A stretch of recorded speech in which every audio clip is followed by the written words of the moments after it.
Сакаат да ми земат се, ама буквално се. Затоа излегов до Хелсиншкиот комитет за човекови права за да прашам дали е возможно тоа да го направи извршителот или како што гласи конкретното прашање на Олгица од Охрид.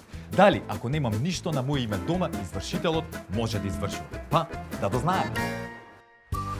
Здраво, Марко. Законот за извршување гарантира кои работи и предмети не може да ти бидат извршени од дома. Па така законот гарантира дека од извршување се изземаат обувки, облека, како и сите оние ствари кои што ти се потребни за секојдневно извршување на работите во домаќинството. Не може да ти биде извршена храна, огрев, доколку си земјоделец не може да ти биде извршен ниту добитокот или јалотот потребен за работа. Не може да ти бидат извршени ниту пари над износот предвиден како износ за извршување во законот за извршување. Не може да ти бидат извршени медицински помагала, а најбитно од се, не може да се извршуваат книги, а особено не оние потребни за научно-истражувачка дејност. Ти благодарам, сепак има наде за мене.